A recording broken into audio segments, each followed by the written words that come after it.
चलिए अगली खबर का रुख कर लेते हैं। उत्तराखंड से ही आपको खबर बता रहे हैं, जहां चार धाम यात्रा को लेकर ये बड़ा अपडेट है। आज से ऑफलाइन पंजीकरण शुरू हो रहा है। हरिद्वार और ऋषिकेश में पंजीयन होगा। प्रत्येक दिन 15 पंजीयन हो सकेंगे और चार धाम यात्रा 10 मई से शुरू हो रही है, यानी परसों से यात्रा की शुरुआत हो रही है। ऑनलाइन के बाद अब ऑफलाइन पंजीयन शुरू होने वाले हैं। किस तरह से आप ऑफलाइन पंजीयन कर सकते हैं, कहां पर हो रहे हैं, क्या कुछ जो है जानकारी आपको देनी होगी, तमाम बातें जान लेते हैं। हमारे साथ सोनू लगातार हमारे साथ जुड़े हुए हैं।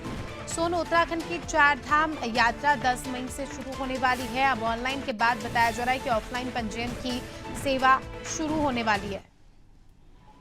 देखिए, जो तमाम श्रद्धालु, तमाम भक्त जो है बड़े मनोभाव के साथ उत्तराखंड की चार धाम यात्रा करने पहुंच रहे हैं, उसमें कुछ ऐसे श्रद्धालु भी हैं जो ऑनलाइन व्यवस्थाओं का पूरी तरह से लाभ नहीं ले पा रहे हैं। तो ऐसे ही यात्रियों की सुविधा के लिए, उनकी सहूलियत के लिए आज से इस व्यवस्था को शुरू किया जा रहा है। खास तौर से जो उत्तराखंड की चार धाम यात्रा के प्रवेश द्वार कहलाते हैं, चाहे वो हरिद्वार जनपद हो, चाहे वो ऋषिकेश का क्षेत्र हो, इन दोनों स्थानों पर एक सीमित संख्या में प्रत्येक दिन जो है वो श्रद्धालु ऑफलाइन पंजीकरण करा सकेंगे, ताकि जो श्रद्धालु यहाँ यात्रा करने के उद्देश्य से पहुंच रहे हैं, अगर किसी कारण उनका ऑनलाइन पंजीकरण नहीं हो पाया अभी तक, तो उनको ऑफलाइन पंजीकरण कराने की सुविधा उपलब्ध कराई जाएगी, ताकि जो यात्री हैं उनको परेशानियों का सामना न करना पड़ सके। हालांकि इसकी संख्या कम है।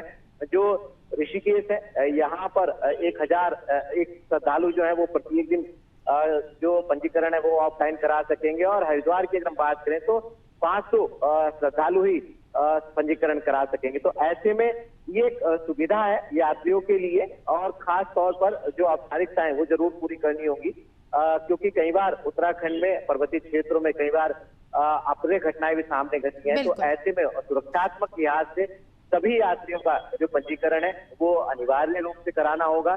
कुछ लोगों ने जो है वो ऑनलाइन पंजीकरण करा लिया। अगर हम ऑनलाइन पंजीकरण की बात करें तो अभी तक 20 लाख से ज्यादा जो श्रद्धालु हैं वो अभी तक अपना पंजीकरण करा चुके हैं। तो ऐसे में आप समझ सकते हैं कि जो श्रद्धालु हैं उनमें कितनी आस्था है और किस मनोभाव के साथ वो उत्तराखंड की चार धाम यात्रा करने के लिए पहुंच रहे हैं।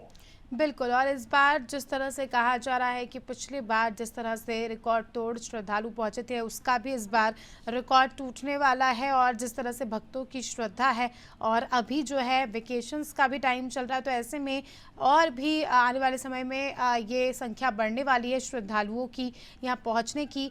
सुनो, आज 8 तारीख है, कल 9 और परसों 10, यानी एक दिन बाद जो है यात्रा की शुरुआत हो जाएगी। उत्तराखंड जो है स्वर्ग से कम नज़र नहीं आएगा। उसके पहले अगर हम आखिरी की तैयारियों की बात कर ले या ग्राउंड लेवल की बात कर ले, तो किस तरह से माहौल दिख रहा है, किस तरह से तस्वीरें सामने आ रही है? देखिए, आप समझ सकते हैं कि सरकार कितनी गंभीर है, क्योंकि आज मुख्यमंत्री रुद्रप्रयाग जनपद में चार धाम यात्रा से संबंधित व्यवस्थाओं का जायजा लेने के लिए पहुंच रहे हैं और स्थलीय निरीक्षण भी करने वाले हैं। क्या है मौजूदा सूरत हाल जो यात्रा है उसका, और उसकी जो व्यवस्थाओं का, किन किन कमियों को अभी और बेहतर और दुरुस्त करना है। खास तौर पे हालांकि पहले से ही मुख्यमंत्री अधिकारी को दिशा निर्देश दे चुके हैं, बावजूद इसके जो यात्रियों की सुरक्षित यात्रा हो, सुगम यात्रा हो, इस पर फोकस किया जा रहा है। तो जब मुखिया प्रदेश के ग्राउंड जीरो पर नजर आएंगे तो आप समझ सकते हैं कि किस जो व्यवस्थाएं हैं उनको करने वाले कितनी गंभीरता से इन कार्यों को कर रहे होंगे। दूसरा, इसके साथ साथ जो परंपराएं हैं, जो पूजा अर्चना की जो परंपराएं हैं, वो सिलसिला भी शुरू हो गया है। जो केदारनाथ धाम की डोली है, जो चल विग्रह उत्सव डोली है, जो परंपरागत तरीके से पूजा पाठ के लिहाज से और वैदिक मंत्रोच्चारण के साथ जब केदारनाथ के लिए रवाना होती है, तो इस हुजूम में भी तमाम श्रद्धालु शामिल होते हैं। जो परंपराएं हैं पूजा अर्चना की वो शुरू हो चुकी है। पंच पूजा है, पंच केदार की जो पूजा है वो शुरू हो चुकी है। पंच बद्री की पूजाओं का सिलसिला शुरू हो गया है। और ऐसे में जब यमुनोत्री, गंगोत्री और केदारनाथ और बद्रीनाथ धाम के जब कपाट खोले जाएंगे तो बड़ी तादाद में श्रद्धालु दर्शन करते हुए नजर आएंगे। बिल्कुल, बने रहिए हमारे साथ। जल्दी आपका रुख करेंगे तो दर्शकों को बता दें कि खबर उत्तराखंड से चार धाम यात्रा की शुरुआत होने वाली है। उसके पहले ऑफलाइन पंजीयन जो है श्रद्धालु करा सकेंगे, और जिस तरह से सोनू ने जानकारी दी कि ऑफलाइन के माध्यम से भी आप अपना पंजीयन करा सकते हैं। हालांकि 20 लाख से ज़्यादा लोगों ने अपना ऑनलाइन पंजीयन करा लिया है।